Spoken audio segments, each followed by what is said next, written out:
அனைவருக்கும் வணக்கம். இந்த வகுப்பில் ஷெட்யூல் 1ல சொன்ன மாதிரி 6ஆம் வகுப்பின் முதல் 3 பாடங்களை பற்றி பார்க்க போகிறோம். ஸோ முதல் பாடத்தை தமிழ் தேன் அதனுடைய தலைப்பு. இந்த பாடம் முழுவதும் தமிழோட பெருமைகளை பற்றி தான் பார்க்க போகிறோம். ஸோ முதல்ல என்ன சொல்லியிருக்காங்கன்னு பார்ப்போம். கவிதை பேழை. இதில் ஒரு செய்யுள் கொடுத்துருக்காங்க. இது எழுதினவர் பாரதிதாசன். பாரதிதாசன் என்ன சொல்கிறான்னு சொல்லிட்டு இந்த நுழைமுறையில் சொல்லியிருப்பாங்க. தமிழை பலவாறாக போற்றுகிறார், கண்ணே மணியே என்ற கொஞ்சிறாரு. அடுத்து வந்து பார்த்தோன்னா வந்து செந்தமிழுக்கு பெயர்கள் பல சூட்டி மகிழ்றாரு. ஸோ இது என்னென்ன சொல்லியிருக்காருன்னு சொல்லி உள்ள பார்ப்போம். பொதுவாக பாடலோட பொருளை படிச்சுட்டு தான் பாடலை படிக்கணும். ஏன் அப்படின்னா பொருள் புரியாத பாடல்கள் நிறைய இருக்கும். பட் இந்த பாடல் ரொம்ப எளிமையாக இருக்கிறதுனால நம்ம நேரடியாக பாடல்களே போயிடலாம். தமிழுக்கு அமுதென்ற பேர் அந்த தமிழ் இன்ப தமிழ் எங்கள் உயிருக்கு நேர். இது ஒரு பாடல் கூட இருக்கு. ஸோ நெக்ஸ்ட் வந்து இதில் என்னென்ன கேட்கலாம் அப்படின்றப்போ இந்த மாதிரி வந்து நான் அதை நானே குறித்து வச்சிருக்கேன். சமூகத்தின் விளைவுக்கு நீர். ஸோ தமிழ் எங்கள் சமூகத்தோட வளர்ச்சிக்கு விளைவுனா வளர்ச்சிக்கு நீராக இருக்குது. மனம் என்ற பேர் இன்ப தமிழ் எங்கள் வாழ்வுக்கு நிர்மித்த ஊர். நாங்கள் வாழ்வதற்காக உருவாக்கப்பட்ட ஊர். எங்கள் இளமைக்கு பால். இளமைக்கு பால் போன்றது. ஸோ நம்ம வளர்ச்சி அடைகிறதுக்கு பால் போன்றது. அடுத்து தமிழ் எங்கள் புகழ்மிக்க புலவர்க்கு வேல். புலவர்க்கு வேல் போன்றது. ஸோ பாதுகாவலாக இருக்குது. உயர்வுக்கு வான் போன்றது. அசதைக்கு தேன் போன்றது. அறிவுக்கு தோல் போன்றது. கவிதைக்கு வைரத்தின் வால் போன்றது. இந்த மாதிரி தமிழை பலவாறாக பாரதிதாசன் அவர்கள் கூறியுள்ளார். நெக்ஸ்ட் சொல்லும் பொருளும். நிருமித்த அப்படின்னா உருவாக்கியின் பொருள். சமூகம்னா மக்கள் குழு. விளைவுனா வளர்ச்சி. அசதினா சோர்வு. எப்பவும் சொல்லும் பொருளும் நம்ம படிக்கிற மாதிரி இருக்கும். பாடல் முதல்ல பாடலின் பொருள், அடுத்தது பாடலை படிச்சுட்டு சொல்லும் பொருள் படிக்கிற மாதிரி இருக்கும். இதை தான் நம்ம இது சிறிய வகுப்பு. அடுத்து உயர் வகுப்புக்கு போக போக நமக்கு கொஞ்சம் கடினமாகிறப்பையும் இதே ஃபாலோ பண்ணிக்கிட்டோம்னா நமக்கு ஈஸியாக இருக்கும். நெக்ஸ்ட் நம்ம சொன்ன விஷயத்தை தான் இந்த பாடலின் பொருளை சொல்லியிருப்பாங்க. அடுத்ததாக நூல்வெளிக்குள்ள போகலாம். பாரதிதாசனுடைய இயற்பெயர் சுப்புரத்தினம். இவர் ஏன் தன்னோட பெயரை மாற்றிக்கிட்டாங்கன்னு குறிப்பிட்டிருக்காங்க. பாரதியார் மீது கொண்ட பற்றின் காரணமாக. அடுத்தா இவர் என்னென்ன கருத்துக்களை வந்து தன்னுடைய பாடல்களில் பாடுபொருளாக வச்சிருக்காருன்னு சொல்லியிருக்காங்க. பெண் கல்வி, கைம்பெண் மறுமணம், பொது உடைமை, பகுத்தறிவு. இவரை புரட்சி கவின்னு சொல்றாங்க. பாவேந்தர் என்றும் கூறப்படுகிறார். இங்கே கூறப்பட்டுள்ள இந்த பாடல் பாரதிதாசன் கவிதைகள் என்ற தமிழ் அங்க இருந்து எடுக்கப்பட்ட நூலில் உள்ள தமிழ் என்னும் தலைப்பின் கீழ் இடம்பெற்றுள்ளதுன்னு சொல்லியிருக்காங்க. அவ்வளவுதான் நம்ம இந்த பாடலை பொறுத்த வரைக்கும். அடுத்த எப்போவும் இந்த பாடலை முடிச்சதுக்கு அப்புறமேட்டு சின்னதாக இந்த மாதிரி வந்து ஷார்ட்டாக ஏதோ ஒரு பாடல் கொடுத்துருப்பாங்க. இது எப்படி ஞாபகத்தில் வச்சுக்கலாம்னா இந்த மாதிரி வந்து உனக்கும் எனக்கும் கசக்கும் புளிக்கும் இனிக்கும் இனிக்கும் இந்த மாதிரி வந்தால் இந்த பாட்டை பாடினவர் யாராவது கேட்டாங்கன்னா காசி ஆனந்தன்னு ஈஸியாக நம்மளால சொல்லிட முடியும் கொஷினில் கேட்டாங்கன்னா. நெக்ஸ்ட் ஸோ இந்த மதிப்பீடு இது தொடர்பான தகவல்களை நீங்கள் ப்ராக்டிஸ் பண்ணுறதுக்காக விடுறேன். இதற்கான கைடையும் நான் கொடுத்துட்றேன். ஸோ அப்போது நம்ம பாடலோட பொருளை சொல்லிட்டேன். அடுத்தா இதுக்கான ப்ராக்டிஸ் பண்ணுற மதிப்பீடை உங்கள்கிட்ட விடுறேன். நீங்கள் இதை ப்ராக்டிஸ் பண்ணுறப்போ இதை படிச்சுட்டு ப்ராக்டிஸ் பண்ணி பார்க்குறப்போ ரொம்ப ஈஸியாக இருக்கும். அடுத்த பாடல் போயிடலாம். தமிழ் கும்மி. ஸோ இது இந்த நுழையும் முன்ல எதுவும் இல்லை, அதனால தான் இங்கே நான் எதுவும் நோட் பண்ணல. அடுத்ததாக பாடலோட பொருள். இந்த பாடலோட பொருளும் ரொம்ப ஈஸியாக தான் இருக்கும். பட் நம்ம பார்த்துட்டு போயிடலாம். ஸோ வந்து 8 திசைகளும் பரவிடும் வகையில் கைகளை குட்டி கும்மி அடிக்கணும். அடுத்து வந்து பல 100 ஆண்டுகளை பார்த்தது தமிழ். அதில் பல்வேறு நூல்கள் இருக்குது. கடல் சீற்றம் போன்றவற்றில் அழியாமல் இருக்குது. பொய்யை அகற்றுது. மனதோட அறியாமையை நீக்குது. இன்பம் தரக்கூடிய பாடல்கள் இருக்குது. உலகம் சிறந்து வாழ்வதற்கான வழிகளை காட்டுதுன்னு சொல்லியிருக்காங்க. இதே தான் பாடலாக சொல்லியிருப்பாங்க. முக்கியமான லைன்ஸ் இங்கே நான் குறிச்சிருக்கேன். இது கும்மி பாடுற மாதிரி பாடலாக இது அமைஞ்சிருக்குது. நடுவில் முக்கியமான தகவல்கள். கூலி பல 100 கண்டதுவாம், அறிவு ஊற்றடும் நூல் பல கொண்டதுவாம். நம்ம அங்கே சொன்னதுதான் உள்ள லைனாக கொடுத்துருக்காங்க. பொய்யகற்றும் உள்ள பூட்டருக்கும் அன்பு பூண்டவரின் இன்ப பாட்டிருக்கும் அப்படின்ற மாதிரி இந்த லைன்கள் முக்கியம். எப்பவுமே ஒரு பாடல் அப்படின்றப்போ முதல் 2 லைனும் கடைசி 2 லைனும் பார்த்துக்கிறது ரொம்ப பெட்டராக இருக்கும். அது மட்டும் இல்லாமல் உள்ளுக்குள்ளார சில முக்கியமான லைன்ஸையும் பார்த்துக்கிறது கரெக்டாக இருக்கும். நெக்ஸ்ட் இந்த கும்மி, இந்த தமிழ் கும்மி, இந்த நூலை எழுதினவர் பெருஞ்சித்திரனார். இவரை பற்றி நூல்வெளியில் பார்க்கலாம். அதற்கு முன்னாடி இந்த சொல்லும் பொருளும் இருக்கு. சொல்லும் பொருளும். ஆழி பெருக்கு. ஆழினா கடல், பெருக்குனா கடல் கோள். சுனாமி. நெக்ஸ்ட் மேதினி அப்படின்னா உலகம். ஊழி அப்படின்னா நீண்டதொரு காலப்பகுதி. உள்ள பூட்டு. பூட்டுனா உள்ளத்தோட பூட்டு என்னது அறியாமல் இருக்கிறதா உள்ளத்தின் பூட்டுன்னு சொல்லப்படக்கூடியது. நெக்ஸ்ட் நூல்வெளி. பெருஞ்சித்திரனரோட இயற்பெயர் மாணிக்கம், துரை மாணிக்கம்னு சொல்லப்படக்கூடியது. இவருக்கு பாவலரேறு அப்படின்ற சிறப்பு பெயர் இருக்கு. இவர் எழுதிய நூல்கள் கனிச்சாறு, கொய்யாக்கனி, பாவிய கொத்து, நூறாசிரியம். ஈஸியாக ஞாபகத்தில் வச்சுக்கலாம். 100 பறவைகள் கூட வச்சுக்கோங்க, ஏன்னா வந்து பறவைகள் சம்மந்தமாக ஒன்று வரும். ஸோ இல்லைன்னா 100 கொய்யா கனி கொண்ட கொத்து அப்படிங்கிற மாதிரி ஞாபகத்தில் வச்சுக்கோங்க. அது வந்து துரை மாணிக்கம் எழுதிட்டு போறாருன்னு கூட ஞாபகத்தில் வச்சுக்கலாம். அடுத்தது இவருடைய இதழ்கள் தென்மொழி, தமிழ் நிலம், தமிழ் சிட்டு. தென்மொழி, தமிழ் நிலம், தமிழ் சிட்டு. ஸோ தமிழ் நிலத்துல சிட்டு பறந்துகிட்டு இருந்ததுன்ற மாதிரி ஞாபகத்தில் வச்சுக்கலாம். அடுத்த தனித்தமிழையும் தமிழ் உணர்வையும் பரப்பிய பாவலர் இவர். இந்த மாதிரி ஒரு ஸ்டேட்மெண்ட் கொடுத்துட்டு கேட்கலாம். ஸ்டேட்மெண்ட் 1ல் வந்து தனித்தமிழையும் தமிழ் உணர்வையும் பரப்பிய பாவலர் அப்படின்னு சொல்லிட்டு இரண்டாவது ஸ்டேட்மெண்ட்டில் இந்த நூல்களை கொடுத்துட்டு இவர் யாருன்னு சொல்லி கேட்கலாம். அடுத்தது இந்த கொட்டுங்கடி கும்மி கொட்டுங்கடி அந்த பாடல் கனிச்சாறுன்ற நூலில் இருக்குது. இந்த நூலில் மொத்தம் 8 தொகுதிகள் இருக்குது. அடுத்தது இந்த மாதிரி வந்து வான் தோன்றி வழி தோன்றி நெருப்பு தோன்றி இந்த மாதிரி தோன்றி தோன்றி தோன்றின்னு வந்தாலே அது எழுதினவர் வாணிதாசன் சொல்லி இந்த சிம்பிளான விஷயத்தை வச்சு முடிச்சிடலாம். ஸோ இங்கே வந்து நம்ம வந்து ஒரு பாடல் அப்படின்னா அதில் ஏதோ ஒரு வார்த்தை ஏதாவது ஒன்று எடுத்துக்கிட்டிங்கன்னா ரொம்ப ஈஸியாக அது எழுதினவரை ஞாபகத்தில் வச்சுக்கலாம். இது முக்கியமானது. ஏன் அப்படின்னா ஒரு பாடலில் ஏதோ ஒரு 2 வரிகளை கொடுத்துட்டு இதை எழுதினவர் யாருன்னு சொல்லி கேட்குறாங்க. அதனால் இந்த மாதிரி ஏதோ ஒரு வார்த்தைகளை வச்சுக்கிட்டு நம்ம போகிறதா ரொம்ப எளிமையாக இருக்கும். ஏன்னா மொத்த பாடலையும் நம்மளால் ஞாபகத்தில் வச்சுக்க முடியாது. அடுத்து இந்த மதிப்பீடை நீங்கள் ப்ராக்டிஸ் பண்ணி பார்த்துருங்க. நெக்ஸ்ட்டு வளர்த்தமிழ். இதுதான் நமக்கு வந்து உரைநடை.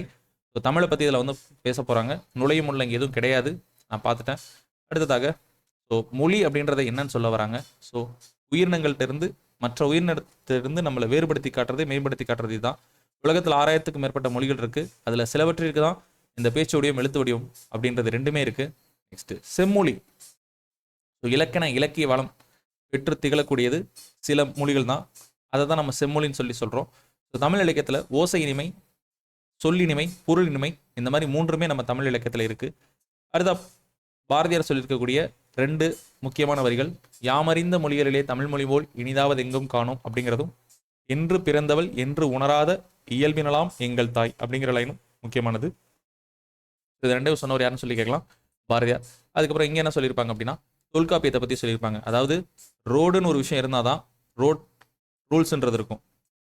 அப்படின்னா அதே மாதிரி தான் அப்போ இலக்கணம் அப்படிங்கிறது இருந்திருக்குன்னா இலக்கணம் இருக்கிறதுக்கு முன்னாடி இலக்கியம்னு ஒரு விஷயம் இருந்திருக்கணும். இந்த தொல்காப்பியம் அப்படிங்கிறது இடைச்சங்கத்துடைய நூல். ஸோ மொத்தம் 3 சங்கங்கள் இருக்கு.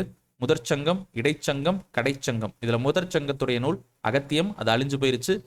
இது தொல்காப்பியம் இடைச்சங்கத்தின் நூல். இது இருந்திருக்கு அப்படின்னா இது ஒரு இலக்கண நூலா இருக்கப்போ இதற்கு முன்னாடி இலக்கிய நூல் இருந்திருக்கணுன்ற இதுல தான் சொல்றாங்க. ஸோ அப்போ தொல்காப்பியம் அப்படிங்கிறது இடைச்சங்கம்னா அப்போ எவ்வளோ பழமையானதுன்ற மாதிரி இதனுடைய தொன்மையை பற்றி சொல்றாங்க. நெக்ஸ்ட் எளிய மொழி. இதில் 2 டேட்டா தான். தமிழில் பெரும்பாலும் இருக்கக்கூடிய எழுத்து வளஞ்சொலி எழுத்துக்கள். இடஞ்சொலி எழுத்துக்கள் என்னென்னா டயல் பண்ணுங்க, ஓகேவா? ஸோ டயல் நான் சிம்பிளாக சொன்னால் டயல்னு வச்சுக்கிட்டேன். இது 3 இடஞ்சொலி எழுத்துக்கள். அவங்க ஒரு எக்ஸாம்பிள் கொடுத்துருக்காங்க. ஸோ நீங்கள் அது ரொம்ப கான்செப்சுவலாக புரிஞ்சுக்கிறது ஈஸி. ஸோ இடஞ்சொல்லினா இடது பக்கமாக போகிறது, வலஞ்சொல்லினா வலது பக்கமாக சுழிச்சு விடுறது, அவ்வளோதான். நமக்கு இடஞ்சொலி எழுத்துக்கள் கம்மி அப்படிங்கிறத மட்டும் தெரிஞ்சுக்கிட்டா போதும். இந்த ட அப்படின்றது டூ பிரிப்பாங்கல்ல, டூக்கு வந்து சொல்கிறாங்களே, அதனால் இந்த இடஞ்சொல்லின்னு சொல்ல வராங்க, வேற ஒன்றும் கிடையாது. அடுத்து வந்து இந்த முதல்ல இந்த தமிழ்நாடு, தமிழன் இந்த விஷயங்கள் எங்கே ஆளப்படுதுன்னு சொல்லியிருக்காங்க. தமிழ்ன்றது தொல்காப்பியத்தில் ஆளப்பட்டிருக்குது, தொல்காப்பியம். தொன்மையான தமிழ். அடுத்து தமிழ்நாடுனாலே சிலப்பதிகாரம். தமிழன் அப்பர், தமிழன் தான் வந்து அப்பான்னு சொல்லி கூப்பிடுவான்னு சொல்லி கூட ஞாபகத்தில் வச்சுக்கோங்க. அப்பர் தேவாரம், அந்த தேவாரத்துக்கு நம்ம அப்பர்ன்றதை ஞாபகத்தில் வச்சுட்டா ரொம்ப ஈஸியாக இருக்கும். தமிழன் அப்பர் வச்சிட்டிங்கன்னா ஏதோ ஒரு விஷயத்தை கனெக்ட் பண்ணிக்கிட்டீங்கன்னா ஈஸியாக இருக்கும். நெக்ஸ்ட் தொல்காப்பியத்தில் என்ன சொல்லியிருக்காங்க, தமிழன் கிளவியும் அதனோரற்றே. ஸோ கிளவியை ஞாபகத்தில் வச்சுக்கோங்க, தமிழையும் தொல்லோட கனெக்ட் பண்ணிக்கோங்க. அடுத்து எப்படி ஞாபகத்தில் வச்சுக்கோங்கன்னா தொன்மையான கிளவியர் தூய தமிழில் பேசுனாங்கன்னு ஞாபகத்தில் வச்சுக்கலாம். அடுத்து சிலப்பதிகாரத்தில் இமிழ்கடல் வேலியை தமிழ்நாடாக்கிய இது நீ கருதினை ஆயின். ஸோ இந்த சிலப்பதிகாரத்தில் வேலி தமிழ்நாடு பற்றி சொல்லியிருக்காங்க. அடுத்தது அப்பர் தேவாரத்தில் தமிழன் கண்டாய். ஸோ தமிழன் அப்பரை கண்டான், எப்படி வேணும் ஞாபகத்தில் வச்சுக்கலாம். இந்த மாதிரி வந்து நீங்கள் வந்து ஏதோ ஒரு சிம்பிளாக கனெக்ட் பண்ணி படிச்சிட்டிங்கன்னா ஈஸியாக இருக்கும். ஸோ தாண்டகம் அப்படிங்கிறது ஏதோ டான்ஸ் அப்படின்னு வச்சுக்கோங்க. ஸோ தாண்டகம் கண்டான், ஸோ தமிழன் அப்படின்ற மாதிரி ஞாபகத்தில் வச்சுன்னா ஈஸியாக இருக்கும். நெக்ஸ்ட் சீர்மை மொழி. சீர்மை மொழியில் வந்து இங்கே சொல்லப்பட்டிருக்குது 2 டேட்டா, உயர்திணை மற்றும் அக்ரிணை. ஸோ உயர்திணை அக்ரிணை. இந்த அக்ரிணைக்கு வந்து தாழ்த்திணை, உயர்திணைக்கு வந்து எதிர்ச்சொல்றது தாழ்த்திணைன்றது வராமல் அக்ரிணைன்னு வந்திருக்குது. அதில் அந்த அல் ப்ளஸ் திணை இந்த மாதிரி தான் வந்து பாகு ப்ளஸ் அல்லாதன்றதுக்காக வந்து ஒரு மாற்று, அதாவது நம்ம நெகட்டிவாக ஒரு விஷயத்த சொல்லாமல் அதற்கு பதிலாக இது இல்லைன்ற மாதிரி சொல்லியிருக்கதான் இங்கே சொல்லியிருக்காங்க. அல் திணைனா உயர்வு, அல்லாத திணை. பாகு அல் காய்னா பாகுன்றது இனிப்பு, அப்போ இனிப்பு அல்லாத காய் பாகற்காய். அதை நம்ம கசப்பு காய்ன்னு சொல்லாமல் சொல்லக்கூடிய விஷயங்களை இங்கே சொல்லியிருக்காங்க. ஸோ இந்த மாதிரி சீர்மை மிக்கது, ஒரு நெகட்டிவை கூட நெகட்டிவாக சொல்லாமல் பாசிட்டிவாக கலந்து சொல்கிறதா இங்கே சொல்கிறாங்க. அடுத்தது பழமை மொழி. ஸோ இங்கே வந்து நமக்கு வந்து இந்த இலக்கண நூல், இலக்கிய நூல், சங்க நூல், அறநூல் இந்த மாதிரி விஷயங்கள்லாம் கொடுத்துருப்பாங்க. இலக்கண நூல்கள் என்னென்னா தொல்காப்பியம், நன்னூல். சங்க இலக்கியங்கள் 8 தொகை 10 பாட்டு. அறநூல்கள் திருக்குறள், நாலடியார் முதலியன இன்னும் நிறையா இருக்குது. நமக்கு இங்கேருந்து சில விஷயத்தை தெரிஞ்சுக்கிறோம். அடுத்து சிலப்பதிகாரம், மணிமேகலை போன்ற காப்பியங்களை உள்ளடக்கியது. இதெல்லாம் காப்பிய நூல்கள். இங்கே வந்து பூவினுடைய 7 நிலைகளை பற்றி சொல்லியிருக்காங்க. அரும்பு, மொட்டு, முகை, மலர், அலர், வி, செம்மல் அப்படின்ற 7 நிலைகளை கொடுத்துருக்காங்க. பின்னாடி வகுப்பில் வந்து இது தொடர்பான தகவல் அப்படிங்கிறது வரும். நெக்ஸ்ட், ஸோ இங்கே வந்து மா அப்படின்ற ஓரெழுத்து ஒரு மொழி. ஸோ ஒரு சொல் வந்து எத்தனை பொருட்களை குறிக்குதுன்னு சொல்லியிருக்காங்க. மரம், விலங்கு, பெரிய, திருமகள், அழகு, அறிவு, அளவு, அழைத்தல், துகள், மேன்மை, வயல், வண்டு. இந்த மாதிரி நம்ம இதை ஏதாவது ஒரு கதை மாதிரி கனெக்ட் பண்ணிட்டா ஈஸியாக இருக்கும். ஸோ மரத்துக்கு கீழே வந்து பெரிய திருமகள், அழகான பெரிய திருமகள் அமர்ந்திருக்காங்க. அவங்ககிட்ட வந்து விலங்கு வந்து அழைக்குதுன்ற மாதிரி ஏதாவது ஒரு ஞாபகம் வச்சுக்கோங்க. ஸோ இன்னும் 2-3 டேட்டாவை கனெக்ட் பண்ணிக்கிட்டிங்கன்னா ஈஸியாக இருக்கும். நெக்ஸ்ட், வளர்மொழி. இதில் 3 டேட்டா இருக்குது. இயல் தமிழ் எண்ணத்தை வெளிப்படுத்தும், இசைத்தமிழ் உள்ளத்தை மகிழ்விக்கும், நாடகத்தமிழ் உணர்வில் கலந்து நிறை குறைகளை சுட்டி காட்டும்னு சொல்லியிருக்காங்க. அடுத்ததாக வந்து இந்த தமிழ் கவிதை வடிவங்கள் செய்யுள், கவிதை, புதுக்கவிதை, துளிப்பா, இதெல்லாம். உரைநடை வடிவங்கள் கட்டுரை, புதினம், சிறுகதை போன்றவை. அப்புறம் இந்த பாக்ஸ் ரொம்ப முக்கியம். அந்த தாவரத்தோட இலைப்பெயர்கள். இது இந்த இனம் தொடர்பாக இலக்கணத்திலாம் கொஷின்ஸ் கேட்பாங்க. அப்போ நம்ம அதுக்கு ரொம்பவே யூஸ்ஃபுல்லாக இருக்கும். ஸோ கரும்பு, நாணல், இதோட இலைப்பெயர் எப்படி சொல்லணும்? தோகைன்னு சொல்லணும். பனை, தென்னை, ஓலைன்னு சொல்லணும். கமுக, கூந்தல்னு சொல்லணும். இந்த மாதிரி நம்ம இலக்கணத்தில் ஒரு டாபிக் இருக்குது. அதில் இந்த மாதிரி கொஷின்ஸ் கேட்கறதுக்கு வாய்ப்பு அதிகமாக இருக்குது. இந்த பாக்ஸை பார்த்து வச்சுக்கோங்க, ரொம்ப முக்கியமானது. நெக்ஸ்ட், புதுமை மொழி. இந்த புதுமை மொழியில் சொல்லப்பட்டிருக்கக்கூடிய ஒவ்வொரு வார்த்தைக்குமான இங்கிலீஷ் வேர்டு. இது டிரான்ஸ்லேஷன் அடிப்படையில் கேட்கலாம், அதனால் பார்த்து வச்சுக்கோங்க. ஸோ இன்டர்நெட்டு, ஃபேஸ்புக்கு, அப்புறம் வாட்ஸ்அப்பு, அப்புறம் வாய்ஸ் சர்ச்சு, அடுத்து தேடுபொறி, சர்ச் இன்ஜின், செயலி, ஆப்பு, தொடுதுறை, டச் ஸ்க்ரீன், இந்த மாதிரி தகவல்லாம் கொடுத்துருக்காங்க. அடுத்து அறிவியல் தொழில்நுட்ப மொழியில் நமக்கு இங்கே ஒன்றும் டேட்டா ஒன்றும் இல்லை. இந்த தமிழ் எண்கள் இது முக்கியம். ஸோ இதில் ஒரு ஷார்ட்கட் மாதிரி சொல்லுவாங்க. கடல் உணவை நன்றாக சமைத்து, ருசித்து, சுவைத்து, எடுத்து சாப்பிடும்படி அம்மா கூறினார்னு சொல்லி வச்சுக்கோங்க. சாப்பிடும்படியை விட்டிங்கன்னா அது ஒரு ஷார்ட்கட் மாதிரி இல்லாமல் எடுத்து சாப்பிடும்படி அம்மா கூறினார் அப்படின்னு சொல்லி ஞாபகத்தில் வச்சுக்கோங்க. 10க்கு ஈஸியாக ஞாபகத்தில் வச்சுக்கலாம். ஸோ 1 வந்தாலே கா தான் வரும். அப்போ கா பக்கத்தில் 0 போட்டால் 10. அவ்வளோ முடிஞ்சு. நெக்ஸ்ட்டு, 2000 ஆண்டுகளாக வழக்கில் உள்ள தமிழ் சொற்கள். இதுவும் மிக முக்கியமானது. எனக்கு தெரிஞ்ச வரைக்கும் 2-3 விஷயத்த சொல்கிறேன். பாம்பு, முதலை, அப்புறம் செய், மீன், செய், இதனாலும் குறுந்தொகையில் வரும். இந்த மாதிரி ஒரு 4 இந்த விஷயங்களை கனெக்ட் பண்ணி வச்சுக்கிட்டிங்கன்னா ரொம்ப ஈஸியாக இருக்கும். ஸோ குறுந்தொகைக்கு பாருங்கள், பாம்பு, முதலை, மீன், செய். ஸோ பாம்பு கறி, பாம்பு, மீன், முதலை, இந்த 3 கறியும் செஞ்சு சாப்பிடணும்னு சொல்லி கூட ஞாபகத்தில் வச்சுக்கோங்க. ஸோ இதை தவிர குறுந்தொகை வேறு எதுவுமே இருக்காது பாருங்கள். அதே மாதிரி நூல்களில் இருக்கிறத ஒரு கனெக்ட் பண்ணி வச்சுக்கிட்டிங்கன்னா கண்டிப்பாக இது மறக்காது. இதை தான் இப்போ சொல்கிறேன். அடுத்ததாக வந்து பிறந்தநாள் வாழ்த்து. இந்த நீண்ட நீண்ட காலம்னு ஒரு பாடல் இருக்குல்ல, அதை எழுதுனது இங்கே நமக்கு தெரிய வரும். அறிவுமதி அப்படின்றவங்க. நெக்ஸ்ட், மதிப்பீடுகளை நீங்கள் படித்து பார்த்துருங்க. ஒரு ஆன்சர் எழுதி நீங்களே ப்ராக்டிஸ் பண்ணி பார்த்துருங்க. கனவு பழித்தது. இதில் ஒரு பெண் வந்து தன்னுடைய அத்தைக்கு எழுதுகிற மாதிரி இருக்கும். சயின்டிஸ்டாக இருப்பாங்க. ஸோ சதீஷ் தவான் விண்வெளி ஆய்வு நிறுவனத்தில் பணியில் சேர்றதுக்கு இருக்கப்போ அவங்க அத்தைக்கு வந்து ஒரு லெட்டர் எழுதுவாங்க. அதில் என்ன சொல்லியிருக்காங்க அப்படின்றதுக்கு முக்கியம். இங்கே என்ன சொல்கிறாங்கன்னா, அதுக்கு அவங்க அந்த அம்மா ஒரு லெட்டர் திரும்பி எழுதுவாங்க. அதில் நிறைய இலக்கியம் தொடர்பான விஷயங்களை சொல்லியிருப்பாங்க. அதை மட்டும் நம்ம படித்தா போதும். அதில் முதல்ல தொல்காப்பியத்தில் சொல்லப்பட்டிருக்கக்கூடியது இதுதான். இங்கே இருந்தால் படிக்கிறது ஆரம்பிக்குது. ஸோ என்னன்னா, நிலம், நீர், நெருப்பு, காற்று, ஆகாயம் ஆகிய 5ம் கலந்தது தான் இவ்வுலகம்னு சொல்லிட்டு தொல்காப்பியத்தில் சொல்லியிருக்காங்கன்னு சொல்கிறாங்க. உலக உயிர்களை ஓரறிவு முதல் 6 அறிவு வரை வகைப்படுத்தியது எதுனா அதுவும் தொல்காப்பியம் தான். ஸோ 2 டேட்டா ஆயிடுச்சு. அடுத்து கடல் நீர் ஆவியாகி மேகமாகி மறுபடியும் மழையா பொழியறதை பற்றி முல்லைப்பாட்டு, பரிபாடல், திருக்குறள், கார்40, திருப்பாவை போன்றவை சொல்லியிருக்குதுன்னு சொல்லியிருக்காங்க. இது ஒரு டேட்டா. 3 டேட்டா ஆயிடுச்சு. அதுக்கப்புறம் எவ்வளவு அழுத்தினாலும் திரவ பொருட்களை அளவை சுருக்க முடியாதுன்னு சொல்கிறாங்க. இதை பாடினது ஔவையார். ஆழ அமுக்கி முகக்கினும் ஆழ்கடல் நீர் நாளி முகவாது நாள் நாளின்னு சொன்னது ஔவையார். அடுத்ததாக பதிற்றுப்பத்தில் என்ன சொல்லியிருப்பாங்கன்னா, ஸோ காயத்தை வெண்ணிற ஊசியால் தைத்த செய்தியை பதிற்றுப்பத்தில் சொல்கிறாங்க. ஸோ அடுத்ததாக வந்து பார்க்குறப்போ நற்றிணை. நற்றிணை என்னதுன்னா, சுறாமீன் தாக்கியதால் ஏற்பட்ட புண்ணை நரம்பினால் தைத்த செய்தி. சுறாமீன் புண்ணு வந்துச்சுன்னா நற்றிணை. ஸோ சுறா புட்டு நல்லா இருக்கும்னு சொல்லி ஞாபகத்தை வச்சுக்கோங்க. அப்புறம் வந்து வெண்ணிற ஊசின்னு வந்தாலே 10. ஸோ வெண்ணிற ஊசியால் தச்சுட்டு 10 போட்டு விட்டாங்கன்னு ஞாபகத்தில் வச்சுக்கலாம்.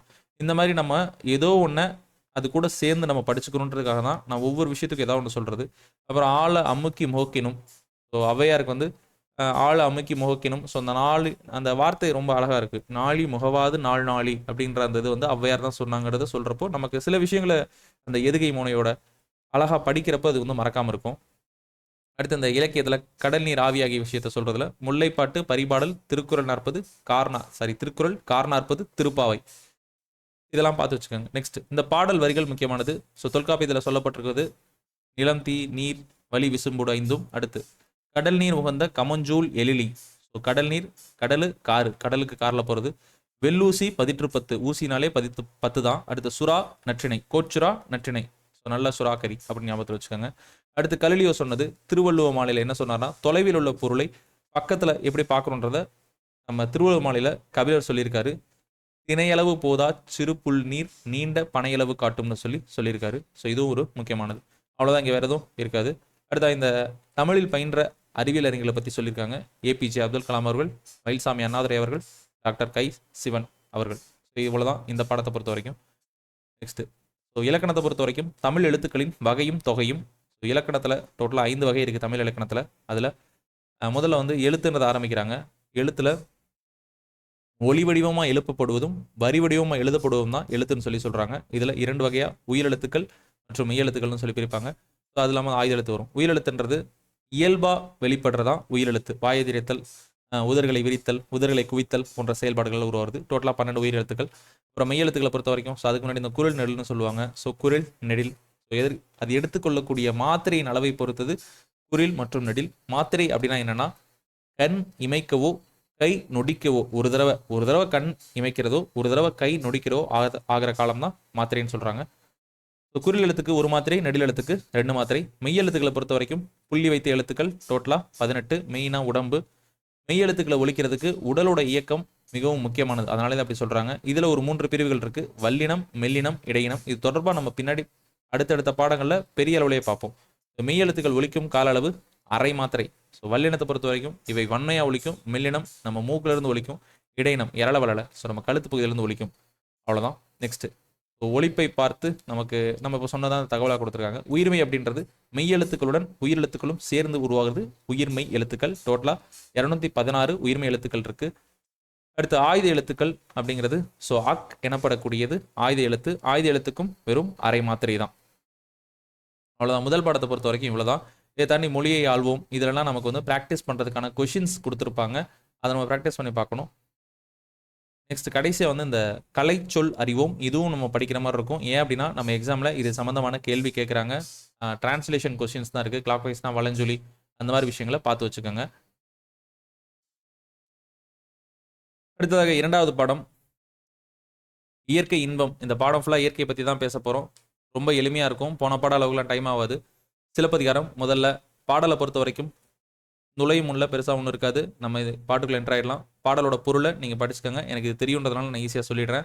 ஸோ திங்களை எதற்காக போட்டணும், நிலவை போட்டுறதுக்கான காரணம் என்ன அப்படின்றப்போ, சோழனோட வெண்குற்ற கொடை போல இந்த வான் நிலாவை நம்ம போட்டணும் அப்படின்ற மாதிரி வந்து சொல்கிறாங்க. ஸோ வந்து மாலை அணிந்த சோழனோட கொடை மாதிரி இந்த நிலா இருக்குது அப்படின்ற மாதிரி வந்து இது வந்து சொல்கிறாங்க. ஸோ வெண்குற்ற கொடை மாதிரி இருக்கிறதுனால நம்ம நிலாவை போட்டணும்னு சொல்கிறாரு. அடுத்து ஞாயிறு போட்டுறதும் எதற்காக அப்படின்னா, சோழனுடைய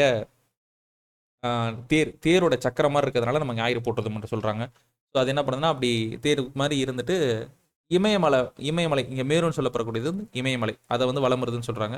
அடுத்தா மாமலை போட்டுறதும், இது உலகிற்கு அவன் அழி போல் மேல் நின்று தான் சுரத்தலான். சோழன் தான் கருணையால் கொடுக்குற மாதிரி உலகத்தோட மேலே நின்று அது கொடுக்குது.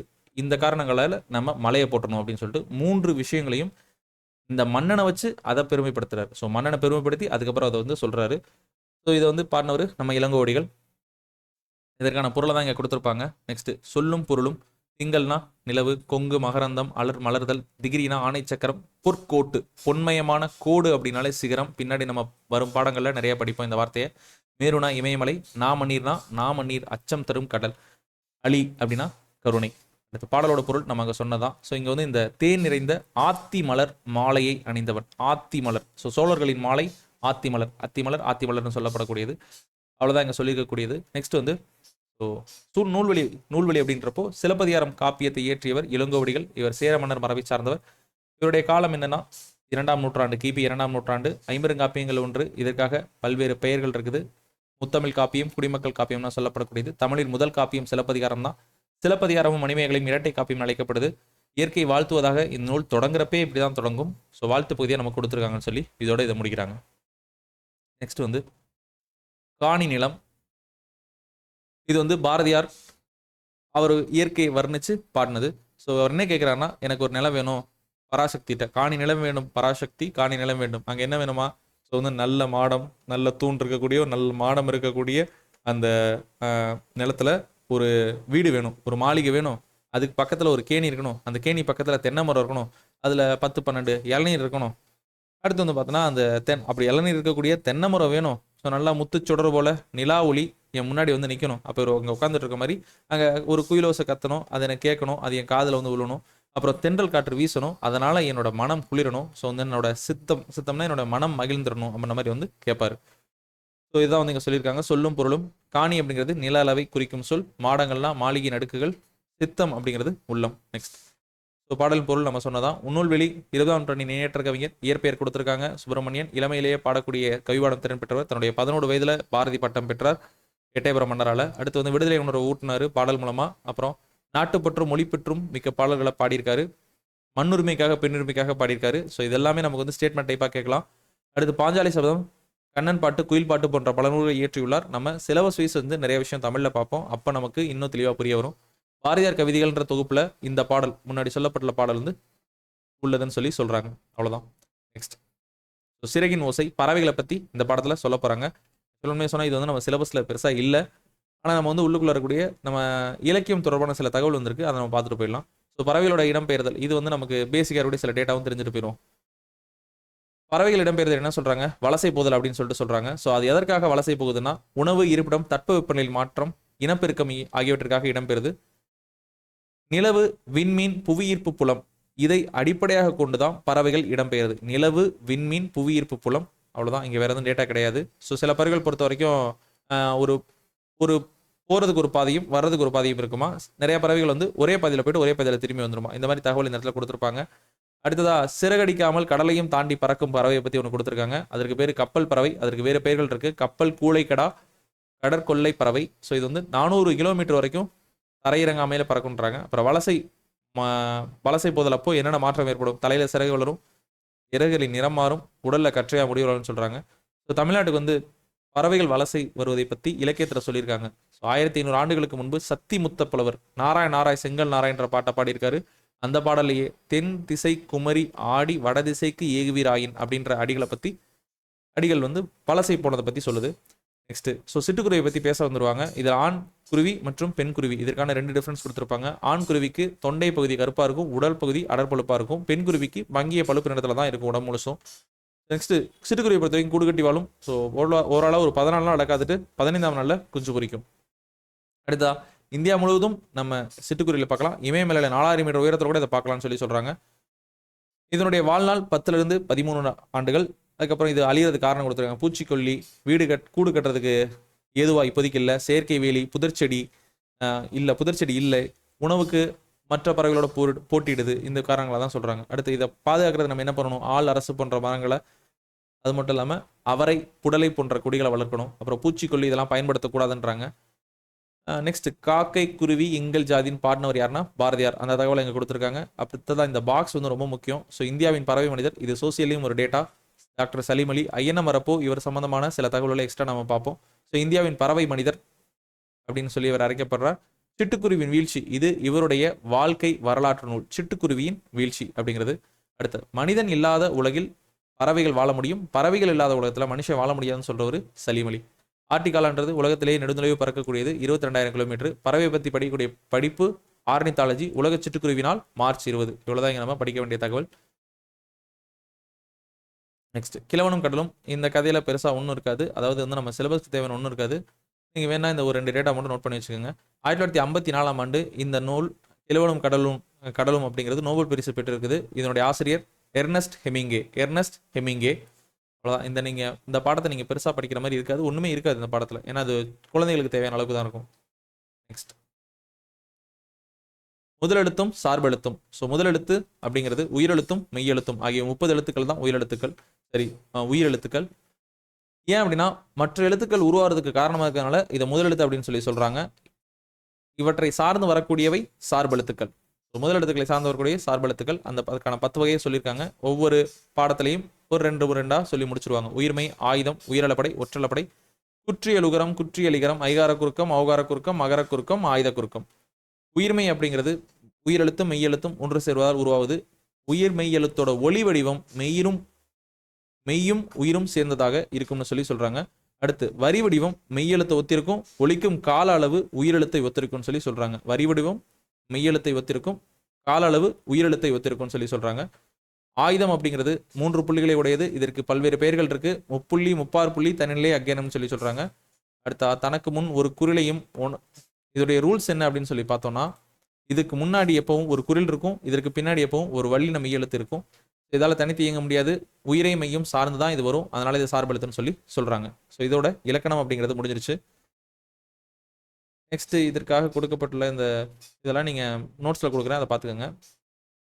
அடுத்த திருக்குறள். இந்த திருக்குறள் தொடர்பாக 6ஆம் வகுப்புலேருந்து 10ஆம் வகுப்பு வரைக்கும் இருக்கக்கூடிய அனைத்து திருக்குறளையும் நம்ம ஒரு வகுப்புல பார்க்கலாம். இப்போ அடுத்த பாடத்துக்குள்ள போயிடலாம்.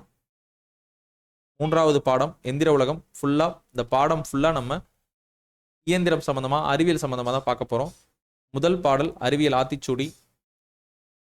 இதை பொறுத்த வரைக்கும் எழுதினவர் நெல்லை சு முத்து. ஸோ ஆத்திச்சூடி அப்படின்னாலே அகர வரிசைப்படி நமக்கு ஏதோ ஒரு தகவல் கொடுத்துருப்பாங்க. ஸோ அறிவியல் சிந்தனைகள், ஆய்வில் மூழ்கு, இயன்றவரை புரிந்துகொள், ஈடுபாட்டுடன் அணுகு, உண்மை கண்டறி. இதில் ஒன்றும் பெருசாக இருக்காது. இதில் நம்ம தெரிஞ்சுக்க வேண்டியது இந்த எக்ஸ்ட்ரா வரக்கூடிய இந்த வார்த்தை. இது நமக்கு இந்த மாதிரி ஔடதமாம் அனுபவம் அப்படிங்கிறப்ப ஔடதம் அப்படின்னா என்னன்னு சொல்லி கேட்கலாம். வேற ஒன்றும் இதில் எக்ஸ்ட்ரா ஒன்றுமே இல்லை. அதையும் நம்ம உள்ள பிறப்பு பார்த்துடலாம். ஸோ இயன்றவரை முடிந்தவரை, ஔடதம்னா மருந்து, ஒருமித்தனா ஒன்றுபட்டு, அவ்வளோதான். அடுத்து நூல்வெளி பொறுத்த வரைக்கும் தம்மை ஒத்த அலைநிலத்தில் சிந்திப்பவர்னு சொல்லி யாரால் பாராட்டப்பட்டார்னு கேட்கலாம். மேதகு அப்துல் கலாம் அவர்களால். இவர் அறிவியல் அறிஞர் மற்றும் கவிஞராக இருக்காரு. விக்ரம் சாராபாய் விண்வெளி மையம், சதீஷ் தவான் விண்வெளி மையம், இந்திய விண்வெளி ஆய்வு மையம் ஆகிய இடங்கள்லாம் பணியாற்றியிருக்கிறார். அப்புறம் அறிவியல் ஆத்திச்சூடி அப்படிங்கிற நூல் 6 எழுதுனாங்கன்னு சொல்லி கேட்கலாம். நெல்லை சு முத்து. அப்புறம் அந்த ஔடதம் அப்படிங்கிறது, இந்த 2 தான் இங்கே ரொம்ப முக்கியமானது. அடுத்ததாக அறிவியலால் ஆள்வோம். இது பாடக்குழு அவங்க எழுதியிருப்பாங்க. பெருசா உள்ள ஒன்றும் படிக்கிற மாதிரி இருக்காது. இதுல இந்த இதை மட்டும் படிக்கிற மாதிரி இருக்கும். வானை இழப்போம், கடல் மீனை இழப்போம், சந்திர மண்டலத்தியல் கண்டு தெளிவோம், சந்தி திருப்பிற்கும் சாத்திரம் கற்போம்னு சொன்னவர் யாருன்னு கேட்டீங்கன்னா பாரதியார்.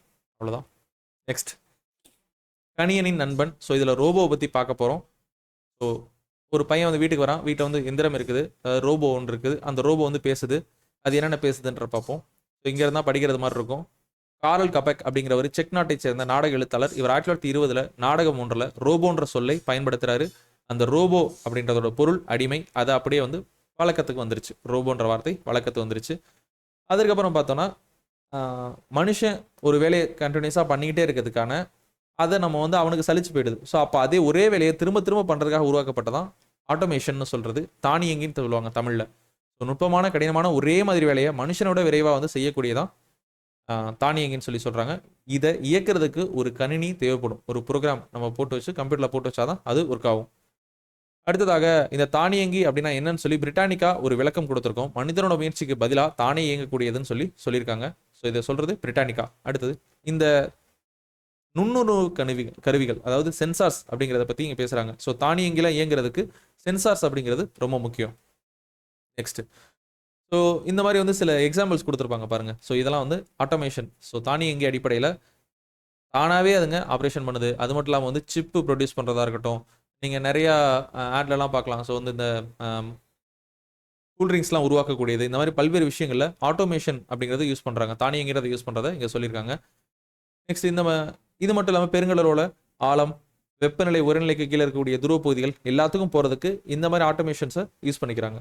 நெக்ஸ்ட் ஸோ எந்திர மனிதனுக்கும் தானியங்கிக்கும் இல்லை வித்தியாசம் என்ன அப்படின்னா, எந்திர மனிதனுக்கும் தானியங்கிக்குன்னா ஸோ செயற்கை நுண்ணறிவு. எந்திர மனிதனுக்கு செயற்கை நுண்ணறிவு இருக்கு, அதாவது ஆர்டிஃபிஷியல் இன்டெலிஜென்ஸ் அப்படிங்கிறது இருக்கு.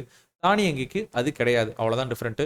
இங்கே ஒரு தகவல் கொடுத்துருப்பாங்க. 1997 மே மாதம் சதுரங்க போட்டியில் உலக சதுரங்க வெற்றியாளர் கேரி காஸ்பரோவை IBM அப்படிங்கிற நிறுவனம் உருவாக்கிய டீப் ப்ளூ அப்படிங்கிற சூப்பர் கம்ப்யூட்டர் தோக்கடிச்சிருச்சு.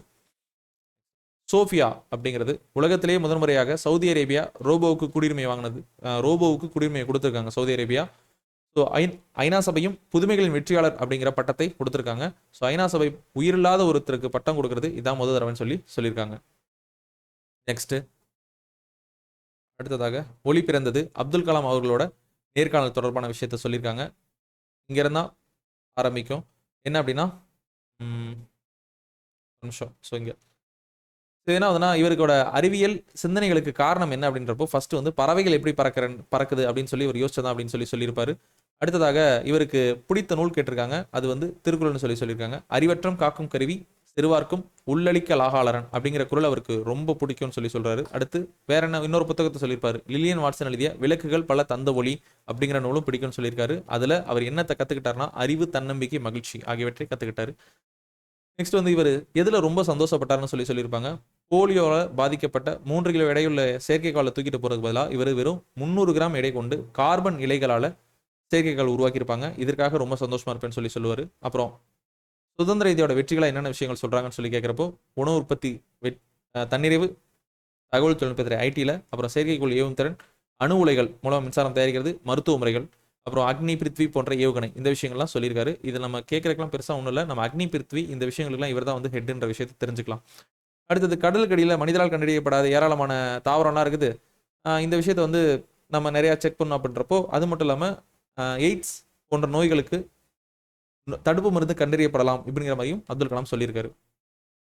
இது எல்லாமே கற்பனை தான். அடுத்ததா 100 வருஷத்துக்கு அப்புறமா இந்தியா எப்படி இருக்குன்னு சொல்லி கேட்கிறப்போ 3 சிறப்புகள் இருக்குன்னு சொல்றாரு. நாலந்தா போன்ற வலுவான கல்வி முறை இருக்கும், செயற்கைக்கோள் சூரிய சக்தியை பெற்று நம்ம கொடுக்கும், மனித இனம் செவ்வாய்க்கோள போயிருக்குன்னு சொல்றாரு. நெக்ஸ்ட் செவ்வாய்க்கு அனுப்பப்பட்ட அந்த செயற்கைக்கோளை பத்தி சொல்றாங்க. 525 கிலோ எடை கொண்ட செவ்வாய்க்கு அனுப்பப்பட்ட செயற்கைக்கோளை பத்தி இங்க சொல்லியிருக்காங்க.